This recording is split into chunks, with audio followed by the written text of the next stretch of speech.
That's weird, man. After this, there is no turning back. You take the blue pill. The story ends. You wake up in your bed and believe whatever you want. You take the red pill. You stay in Wonderland. And I show you how deep the rabbit hole goes.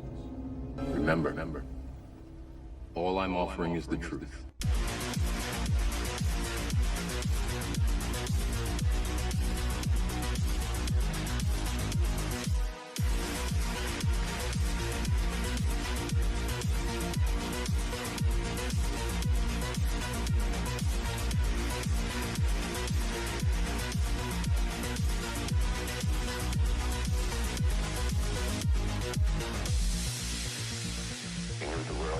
Be the same. Few people laughed. Few people cried. Most people were silent.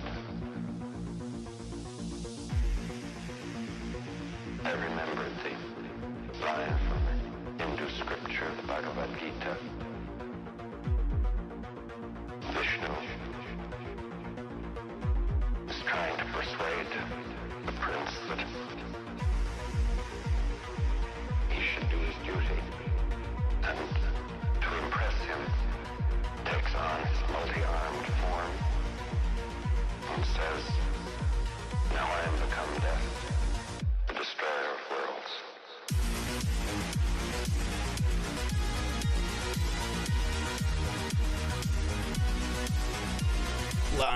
Live from Los Angeles, California. We are live. There we go. It's your favorite show. That's Weird, man. That's Weird, Man, the Comedy and Curiosity podcast, where we talk about all the weird shit that you wish you could talk about with your friends, but you can't because they make you feel weird about it. I'm Jacob Hayes. I'm Khalil Tomlin, and we're your friends, and you right. can talk to us about it.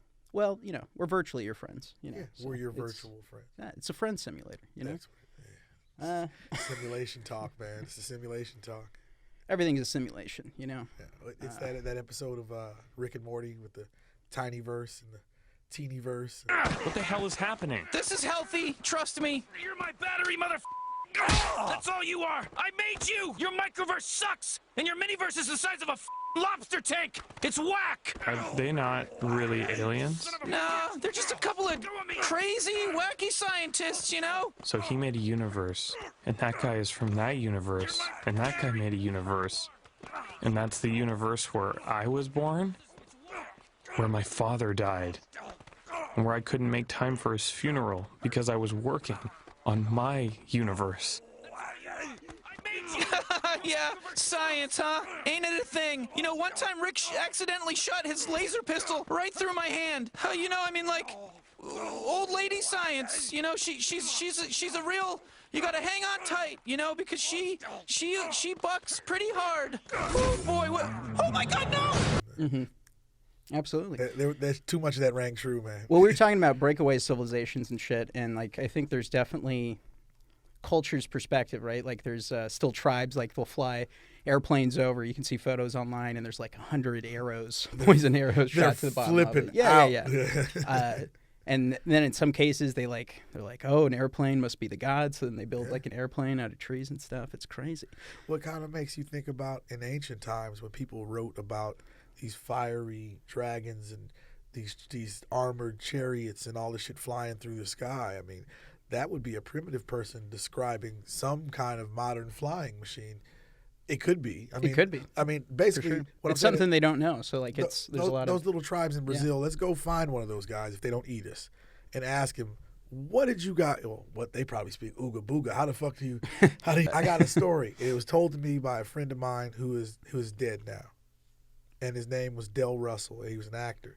He was actually a famous actor. He was a child actor. He had the lead in this show called Arnie, and it was the lead in to All in the Family back in the 70s. Okay. He's a really cool dude, and he was the first cellie I ever had. The first time I ever went to jail, I was in LA County Jail, and this dude was my cellmate, and he was like my dad's age, and he's like this fried out old heroin addict, but he was cool as shit, and he was from up north, and like he was in jail because he stole a car in like Palo Alto. He stole a Lincoln Navigator, and drove it all the way to Los Angeles to where he knew where some drugs were to buy heroin.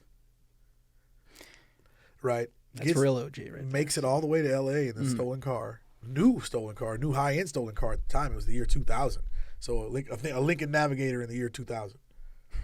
and then he wipes it down. He parked it in a Ralph's parking lot, and he wiped his fingerprints all down. And then he heroined away and went and got him some dope. And as he buys his dope, as he's leaving the dope, man, he jaywalks, gets stopped by the cops, and goes to jail for jaywalking and having a balloon of heroin in his pocket.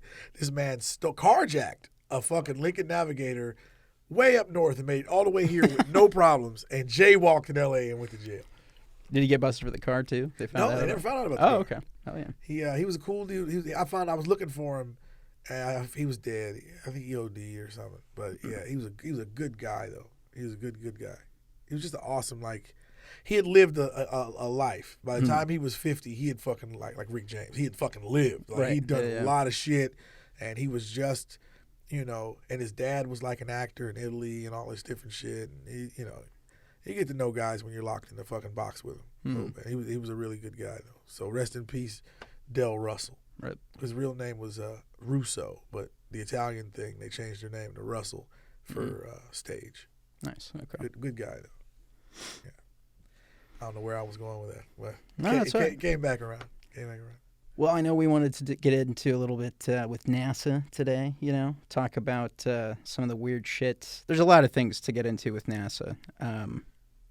I think to start, for sure, Project Paperclip's very fascinating. Lots of weird shit around World War II and the Nazis, anyway. But Project Paperclip. At the end of the war, we basically bring over hundreds of Nazi scientists. Was it Project or Operation? Project, right? It was Project. I think it's Project. I'm thinking Operation High Jump.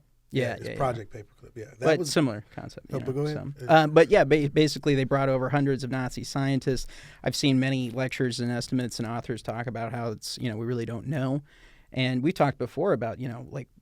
To what end, did the Nazis lose at the end of the war, or did only Germany lose? And then there's some kind of, because if you look at the United Nations, as a brief tangent related to this topic, the guy who proposed the United Nations, originally the League of Nations, was one of Hitler's top dudes. So it's interesting to fast forward now and you see, we incorporated all this science elite because we're like, oh, we got to have it, like Werner von Braun, actual war criminals who killed lots of people. And then, they basically have new lives. Disney, being used as a propaganda element for entertainment by the government, kind of normalizes Uncle Walt, him, from the jump. Exactly what they did for Walt's image. They did for Werner von Braun. I've seen pictures of Walt Disney, Werner von Braun, and fucking Stanley Kubrick in each other's company. Yeah, absolutely. And when I saw that picture, all you can think is, oh, they're planning the moon landing right now. That's what that is. They are planning the moon landing right now. Well, what's crazy about the Kubrick theory, too, is that you can be like, oh, there's no way or whatever, but it's like Kubrick had, historically, mainstream history will tell you, he had a relationship with NASA because they had a lens for a camera. I learned this about a year ago, that really only they could make and have. And there's only like 2 in the world, and they had one of them or something like that.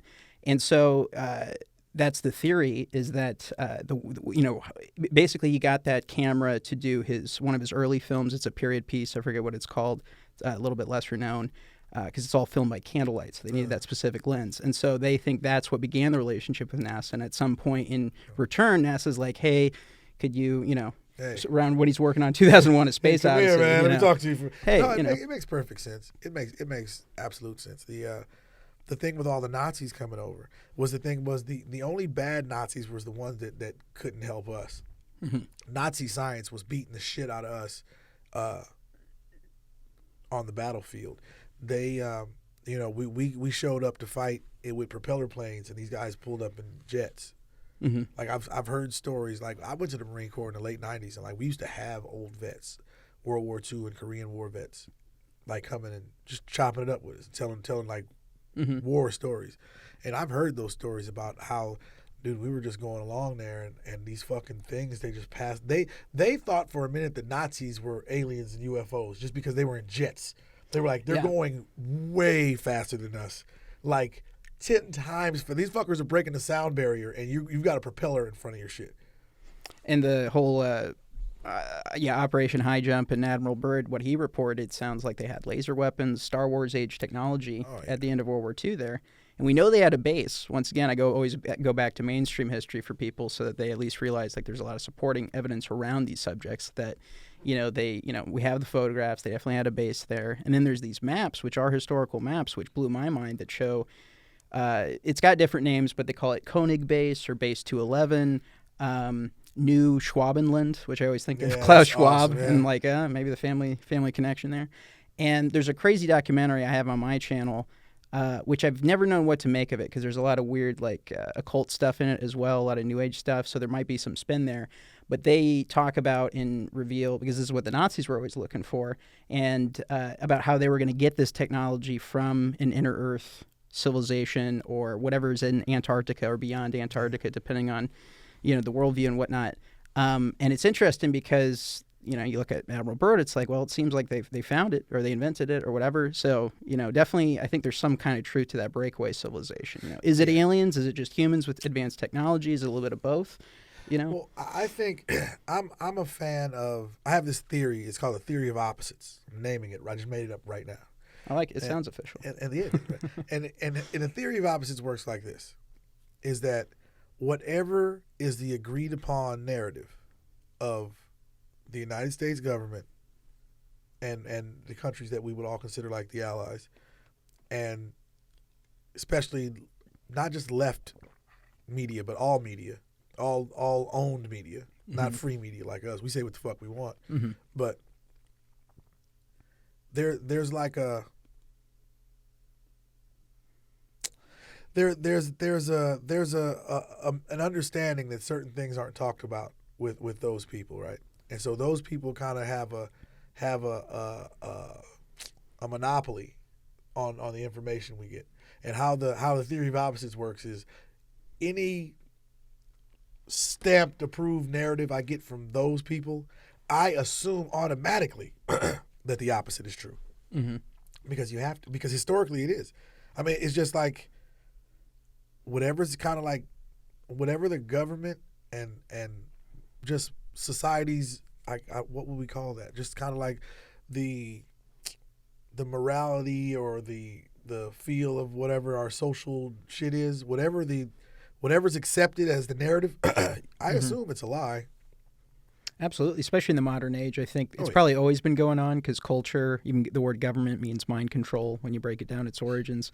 And so I think, I've talked about this before, where I think like a government and whoever's running a culture has an incentive or a need to have a unifying narrative. But only if it's a just government is it going to try to unify over something good like the Constitution or Ten Commandments or Bill of Rights, something like that. But especially in the modern era, it's all about unifying people over propaganda. Yeah. And I think it's getting worse and worse and worse. So I agree with you. And that's why, especially with NASA, it's like even if you think, space is the situation and that, maybe we did go there or whatever, it's so obvious that there's so much fudge with NASA. Not just the images, but a lot of video that's come out recently. I think you saw that clip. We'll throw it in where the guy is going to a local town meeting in Texas, whatever county that is that NASA operates, and basically says, saying, hey, they've been committing fraud to the American public because we have all of this video evidence where I saw that clip. I think that's from Level with Me. I think at least some of it's from it. Level with Me, because he confronts some of the Challenger astronauts, and we'll get into that. Which is an amazing segue into challenging the institution completely. You start off. It's the pace of it basically. It's like you go, hey man, those people that you said are dead, they're right here, and we're filming them. We're walking up to them. Some of them haven't even changed their names. Right. And then we go, you fake that, and then we go, hey, this video of the International Space Station, like these guys got strings coming off of them, and he's grabbing them by the cord and pulling them back over, and we're getting photographs of green screens and all this different shit. So, and air bubbles, and they do their training missions in a pool below water. So, and that's what happened with that clip in Level with Me. He goes up to one of the Challenger astronauts. Actually, she seems to be in NASA suit, so maybe it's not one of the Challenger astronauts. But he's approaching an astronaut, female astronaut, and asks like, "Oh, did you ever expect the American public to find out that all of the space missions were actually filmed underwater?" And she kind of laughs, but it's the kind of reaction, so that's like reading humans and like subtle psychology, and It was it's just that like motherfucker. she knows something, So once again, it's like even if you don't want to buy in completely to the conspiracy version, if that's how people think of it, I always go, there's still so many questions, and I'm never against questions, because when people say, oh, you got to shy away from questions, like the New York Times, don't think for yourself, don't do your own research. It's like that's when I go, especially, and then they push forward the mainstream narrative.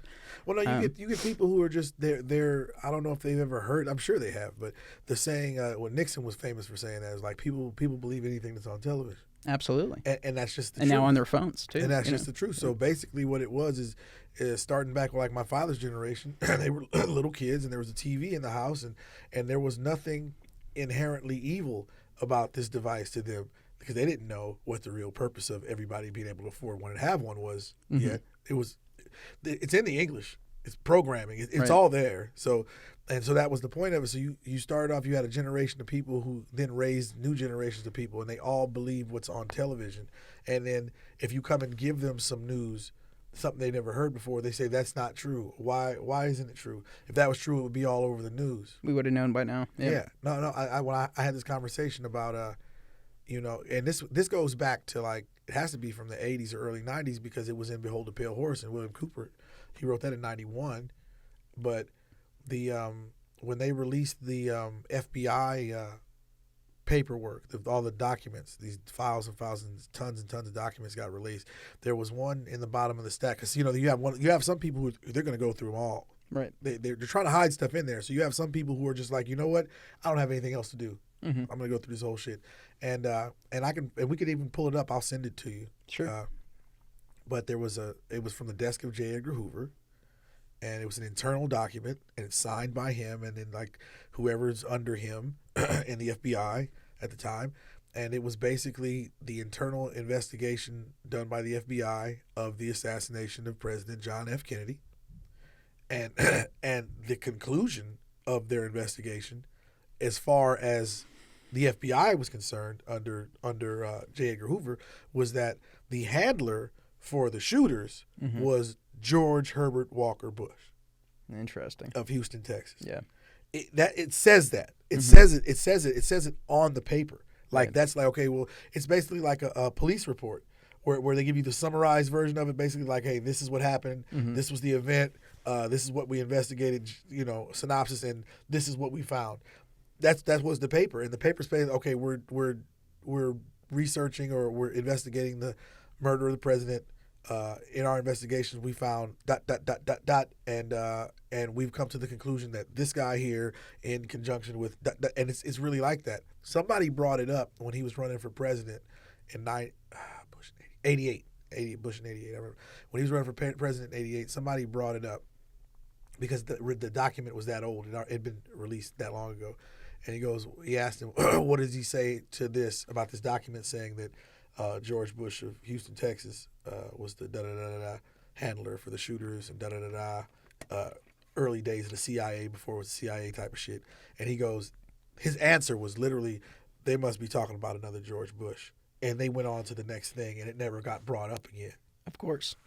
Like, but it's right there. I'm not making this up. But anybody old enough knows what I'm talking about. Like, it's like, oh shit, I do remember that. Like, it was a real thing. So when I was telling somebody about it, an older person. It was my dad. It was my dad's generation for sure. And I was saying, well, like the FBI under Hoover, said that George Bush, it's a pot of oil. George Bush of Houston, Texas, was like basically the CIA handler. The handler, this shadow government. He was the handler for the shooters, the actual shooters, and they're like, man, get the fuck out of here, man. That would have been on the news. That'd be, and I said, dude, watch this. And I pulled it out my phone because it's old news, and I Googled it. And I said, I know you don't believe the news I watch, but is the New York Times good enough for you? Is that all right? Okay, here, bam. And it was an old article from when it was released about this shit, and the look on his face was just, why isn't this common knowledge? This fucking document was released before the movie was made about JFK. Like, that, it's that old. It's not anything new. It's just, it was like one of those stories that it was released very quietly, and then it wasn't repeated, and it got buried. Like every time somebody died from the blood clots, how they play it down. It gets played down on television. You have to go online And it's sad to say you really have to engage on these social media platforms. Not even if you don't engage, you have to be a party to them, because there's a lot of independent people uploading actual facts in real time. And all it takes is for somebody with a big enough following, they screen record it, and they repost it, and it keeps going. But that's how, because there's nothing. I mean, Good Morning America, and that's just complete. And The View, and then you got the MSNBC. The fuck Whoopi. I used to actually like Whoopi Goldberg. Everybody she did. was Yeah, black, and she was good at what she did. And now I have to hear, I want your AR-15, man, because she's like old lady Sammy Davis Jr. I want that AR-15, man. I can't stand that fucking bitch. Well, it's just so obvious with each of them that they never. If I'm they haven't, famous and I'm rich. Yeah, So yeah. you need to know all of my political opinions, and you have to accept them. And I hate Republicans. And I go, what the fuck is with this chick, man? I think they're like actors in general. I think a lot of them, unfortunately, are just empty vessels. So I don't even think they know that they're on the take and They're that they bought and have the sold establishment opinions and that they're lying constantly. They're right. But it's just shit like that. So if you just really look, I mean, it's not even hard. You can find out a lot of things that just you would think you would know them. You'd think they would talk about that. No. Why? Because the news is owned already. The news didn't even get infiltrated. It was owned from the beginning. Like TV media Absolutely was owned TV. from the beginning. Like the print media, they infiltrated that and then it took it all over. But video and maybe radio too. I mean, from the very beginning, were completely, hey man, this is just what it is. This is a propaganda machine owned by a handful of people with similar interests, and they're going to make sure that their great-great-grandkids are in the same kind of wealth and power structure that they're in. And that's really all it's about, because the 10 most powerful and rich families in the world were the 10 most powerful and rich families in the world 100 years ago. Right. And 150 years ago. And 200 years ago. It was the same fucking people. And a lot of them stay off the radar. Like, there's the names that everybody the kind of radar. knows, but They are the radar. Yeah, exactly. That's why they own. Same like with telecom, like even in the early days, like going all the way back to Edison. Anyway, we've talked. Well, I don't know if we've talked about it on the podcast, but Edison was basically hated Nikola Tesla and was always at war with him. But I was hearing recently he did all these other kinds of things. Apparently, the reason that people even started moving to Hollywood to make films in Hollywood was because there were so many restrictions on the film industry because Edison and his company, had the monopoly. And now that we're going through the same thing with modern Hollywood, with the union and other parts of the industry just totally, adopting really, illogical policies, and then it's going to drive the creative people, thankfully, to the internet, but where there's no rules, But at some point, they're going to come for the internet content too. It's a necessary evil. What's happening is shit like Netflix and Hulu and all those different streaming things and stuff like that, and satellite radio and all that. But satellite radio was completely corporate from the heartbeat. It was always, and you can tell it's just it's just like Clear Channel. Content. It's the same exact shit. Yeah. But the movie stuff, that type of creative and this type of stuff, the open forum stuff, like there's no holds barred on us. We can do and say what we want, and there's a handful of people that can kind of like, hold us down, but the people get what they want. It's just how it works, and that's another thing that just. I know how controlled everything is. I know that we're one comment away or one fucking wrong thing away from like getting shadow banned and all kind of weird shit. And we have no control over it. But then it always trips me out when you have these super controversial people that are so hated by certain people, and it's like they're the opposite of shadow ban. Like okay, I put it like this.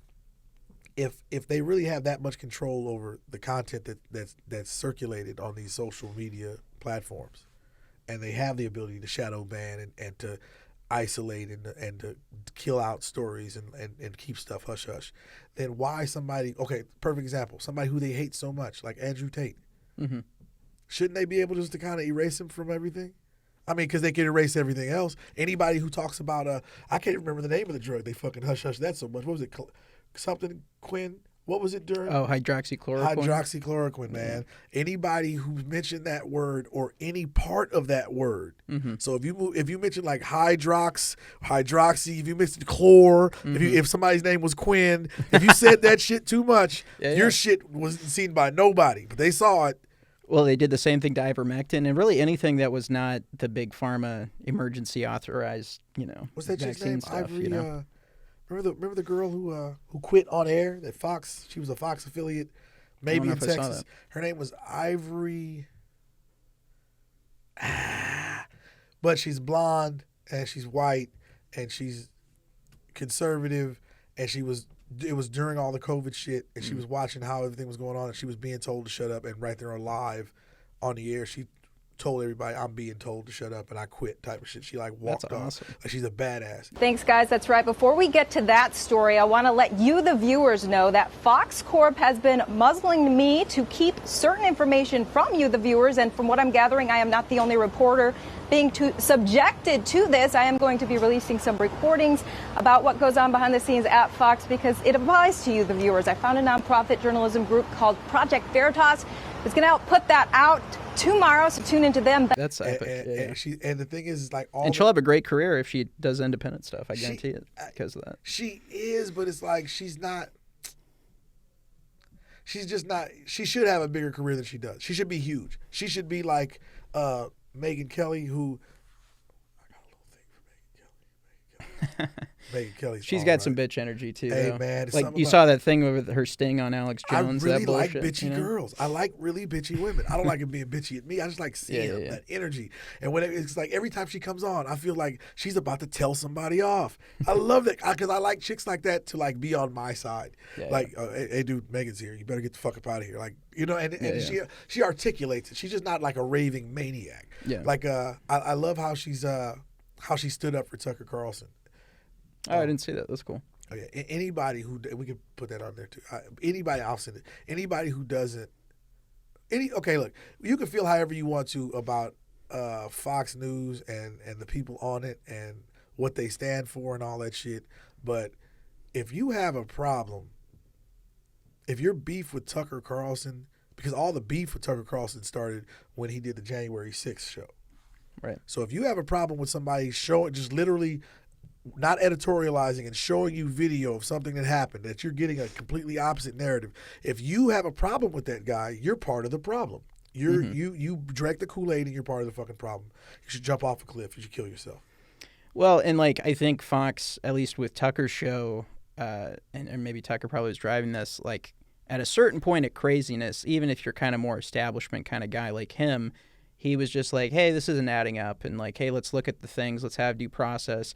And I remember even when they did the Senate hearings or whatever that was, the first round, and I was watching it, and I was trying to talk about it with my friend of mine, and he just didn't want to talk about it. And I was like, look, I'm not even like, you know me, I'm not affiliated with either party, but like even the way they're conducting this hearing is completely one-sided. Oh, yeah. And even if I was on, like one side or the other or whatever, it's not the point. It's like you have to have at least the process be legitimate. And that's my worry is like the courts are so corrupt these days. Judges are bought, so many of them, if not all. And same with Congress and all that. Like, that's why Trump's message appealed with people, like the drain the swamp stuff. It's like, at the very least, even if you don't believe in the guy, like the messaging is what people wanted to hear, the doing the free speech stuff and all of that. I think that's a lot of people's criticisms actually was like, had he fought more for like the censorship stuff and like the free speech stuff at the time, liberated Assange, things like that, it would have went so further because we're in this info war quite literally nowadays. And even, me, I never trust her. Like, I dislike Tucker for other reasons at the time, but even if you dislike him, it's like I respect anybody at any point, regardless of their past, when they're standing up for truth or pointing out common sense or just trying to have a logical, set of questions. And it's weird that gets such a reaction because, like, I always get from people, and I'm sure you do too, where it's like, oh, they think, oh, you must listen to those people. It's like, I listen to everybody. I don't try to drink the Kool-Aid of, Well, I can't spend too much time listening to Chandler Bing. What's her name? Oh, MSNBC. Yeah. What's the dyke's name? Short haircut. I can picture. I can't fucking think of her name, though. Matthew Perry. Chandler Bing. What's her name? I wanted to say Michelle Wolf, but that's a comic. No, she's hilarious. Don't do her like that. Like, her voice is so shrill and terrible. But she's funny, though. What's that chick's name? I hate her so much, too. I say her name all the time. She was the one with Elon Musk recently. The jackbooted Nazi dyke chick. What's her name? Haven't watched her in so long, I couldn't tell you. I dislike her immensely. I dislike her immensely because she was one of those people like punk ass Don Lemon that was basically that should be qualified as hate speech when you're encouraging members of the population to. Now look here, okay? I know you're probably asking yourself, where the heck did the rest of the podcast go? But you know, the real question you should be asking yourself is, have you subscribed to rockfin.com/thatsweirdman? If you sign up, it's only $9.99. It's a real good deal. It's a once-in-a-lifetime opportunity. You get to support over 400 different creators, and you get access to all these goodies, man. All these goodies. We got That's Weird Man podcast. You get to listen to the rest of the show, man. I mean, that's what life's about, you know? It's about meeting cool people and doing cool things, you know? And what's cooler than subscribing to your favorite show and supporting your favorite creators, okay? And on Rockfin, you get access to 400 of your favorites. Same Trip Believe, the tinfoil hat, Tony Hinchcliffe of the Kill Tommy, Jay Dyer of the Info War, Rex Bear of the Leak Project, Whitney Webb of the Journalism. I mean, they got everybody over there, okay? I mean, head on over. Why aren't you subscribed yet? Be a lot cooler if you were, or did, or whatever my line from the movie was. Heck, what was the name of that film? Stoned and Can't Remember or some shit. Anyway, it's a lifetime of a chance. It's a once in a lifetime opportunity that you're never going to want to pass up, and that you never want to. It's majestic. It's magical. It's like a creature in the forest. You know, it's like a mystical dove. A unicorn that shall never be captured on the edge of dreams. I mean, that's what life's about, you know? It's about meeting cool people and doing cool things, you know? And what's cooler than subscribing to your favorite show and supporting your favorite creators, okay? And on Rockfin, you get access to 400 of your favorites. Same Trip Believe, the tinfoil hat, Tony Hinchcliffe of the Kill Tommy, Jay Dyer of the Info War, Rex Bear of the Leak Project, Whitney Webb of the Journalism. I mean, they got everybody over there, okay? I mean, head on over. Why aren't you subscribed yet? Be a lot cooler if you were, or did, or whatever my line from the movie was. Heck, what was the name of that film? Stoned and Can't Remember or some shit. Anyway, it's a lifetime of a chance. It's a once in a lifetime opportunity that you're never going to want to pass up, and that you never want to. It's majestic. It's magical. It's like a creature in the forest. You know, it's like a mystical dove, a unicorn that shall never be captured on the edge of dreams. You know what I'm saying? Well, you should.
Well, I mean, that's what life's about, ain't it? You know, meeting cool people, and doing cool things.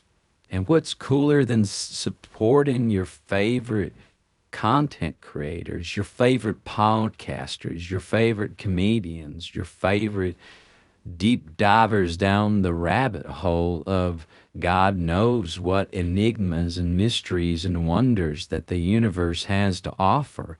I mean, that's what it's all about, you know? And you only get that if you subscribe and watch the rest of the dang show.